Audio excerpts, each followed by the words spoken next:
हुन्छ हुन्छ म धन्यवाद दिन चाहन्छु आज यस विदाई कार्यक्रमलाई लिड गर्नुहुने आदरणीय एल्डर दत्तज्यू साथै आज आदरणीय पास्टर रेभरेन्ड बालाजी रामशेष ज्यूको विदाई कार्यक्रममा उपस्थित हुनुहुने एनपिसी बुटोल क्षेत्रको इन्चार्ज तथा पास्टर कामखेर पोस्टना लगायत आदरणीय एल्डरज्यूहरू अगुवाज्यूहरू डिकनज्यू मिसन वर्कर र साथै एनपिसी बुटोल क्षेत्रमा उपस्थित हुनुहुने सम्पूर्ण विश्वासी मण्डली परिवारप्रति ख्रिस्टीय अभिवादन साथै जय मसीह। म धन्यवाद दिन चाहन्छु मलाई विदाईको लागि सानो मन्तव्य राख्ने अवसर दिनुभएको निम्ति। अनि विशेष म परमेश्वरलाई धन्यवाद दिन चाहन्छु किनकि परमेश्वरले यो अवसर जुटाइदिनु भएको छ कि हाम्रो आदरणीय पास्टर बालाजी रामशेषज्यूलाई विदाई गर्नको निम्ति। अनि पास्टर बालाजी रामशेषज्यूको बारेमा हामीले भन्नुपर्दा हामी सबैजना चिन्छौँ र राम्रोसँग चिन्छौँ किनकि उहाँमा धेरै कुराहरू छ जुन चाहिँ म केही कुराहरू सेयर गर्न चाहन्छु। हाम्रो पास्टर उहाँको बारेमा केही कुरा भन्नुपर्दा उहाँमा धेरै गुण रहेको छ।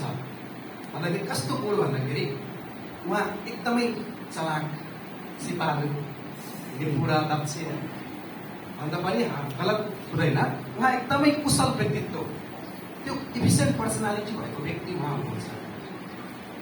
अनि तपाईँलाई थाहा छ कुशल व्यक्तित्व अथवा इफिसियन्ट पर्सन कसलाई भनिन्छ भन्दाखेरि जो चाहिँ कुनै पनि कामलाई राम्ररी गर्न सक्ने ज्ञान क्षमता भएको सिपालु भएको जान्ने हो त्यस्तो व्यक्तिलाई कुशल व्यक्ति भनेर भनिन्छ। अनि हाम्रो बुवा पास्टर बुवा चाहिँ एकदमै त्यो कुरामा सिपालु हुनुहुन्छ, हामी सबैलाई थाहा भएकै कुरा हो। र उहाँ जब आउनुहुन्छ अनि हामी एकदमै एक्साइटेड हुन्छौँ कि पास्टर बोले यहाँ बुटोल क्षेत्रमा आउँदाखेरि केही न केही कुराहरू सिकाएरै जानुहुन्छ, केही न केही कुराहरू प्रेरणा दिएरै जानुहुन्छ। र उहाँ चाहिँ एनपिसी अर्थात् केन्द्रको इन्चार्ज पनि हुनुहुन्छ। अनि केन्द्रको इन्चार्ज भएर सबै क्षेत्रलाई हेर्ने केन्द्रलाई हेर्न अनि परमेश्वरले के गर्नुभएको छ भन्दाखेरि उहाँलाई ज्ञान दिनुभएको छ। अनि त्यो ज्ञानलाई उहाँले लिएर के गर्नुहुन्छ भन्दाखेरि कसरी हुन्छ सङ्गतिलाई अगाडि बढाउने, कसरी हुन्छ कुन कुन क्षेत्रमा कस्तो अवस्थाको हामीले सेड्युल बनाउने प्लान गर्ने होइन, अनि मण्डलीमा आइपर्ने समस्याहरू कसरी सल्भ गर्ने, अनि साथै कस्तो प्रकारको डिसिजन लिने भन्ने कुरा सबै कुराहरू उहाँले गर्नुहुन्छ। अनि टाइम म्यानेजमेन्टको कुरा जस्तै कि विश्वासी भएपछि टाइम म्यानेजमेन्ट एकदमै पङ्क्चुअल कुराहरू पनि उहाँमा छ। टाइम टु टाइम उहाँले सबै कुराहरूलाई पुरा गर्नुहुन्छ र साथै उहाँमा एकदमै क्लियर कम्युनिकेसन छ। उहाँले के गर्नुहुन्छ भन्दाखेरि विश्वासीहरूसँग कसरी कनेक्ट रहने भन्ने कुरा उहाँलाई एकदमै ज्ञान छ, त्यो एकदमै सिपालु हुनुहुन्छ। त्यस कारणले गर्दा हामी एकदमै हाम्रो आदरणीय पास्टर बुवालाई रेस्पेक्ट गर्छौँ त्यो कुराहरूमा। र साथै उहाँ चाहिँ नेपाल मिसनमा हामी म अस्ति भर्खर बल्ल थाहा भएको नेपाल मिसनमा चाहिँ 15.5 इयर्स चाहिँ उहाँले सेवाकाई गर्नुभएको छ। अनि त्यो समय उहाँले के गर्नुभएको छ सेवाकाईलाई एकदमै इन्भेस्ट गर्नुभएको छ। त्यो समय भनेको सानो समय पनि होइन, एकदमै ठुलो समय हो। र त्यो समयमा उहाँले एनपिसीको लागि एकदमै परिश्रम गरेर अनि खटिनु भएको छ। एनपिसीको लागि के गर्नुभएको छ एकदमै बलिदान दिनुभएको छ। त्यो कुरालाई हामीले भुल्नु हुँदैन। र साथै के भएको छ भन्दाखेरि विभिन्न परिवर्तनहरू होइन, मण्डलीहरूको परिवर्तन अगुवाहरूमा अनि धेरै कामहरू सम्पन्न भएको छ उहाँको सेवाकाईको दौरानमा। अनि त्यति मात्र नभएर हामी काठमाडौँमा हेर्छौँ, उहाँ बस्नुहुन्छ काठमाडौँमा। अनि त्यहाँ किसल्यान्ड स्कुल पनि छ, तपाईँले कतिजनालाई थाहा छ। किसल्यान्ड स्कुलमा पहिलो वार्षिक सम्मेलन हुँदा फर्स्ट टाइम मैले देखेको थिएँ किसल्यान्ड स्कुल। त्यति बेला रेन्टमा त्यो सञ्चालन गर्दै हुनुहुन्थ्यो। तर अहिले चाहिँ आफ्नै भवन किसल्यान्ड स्कुलको छ।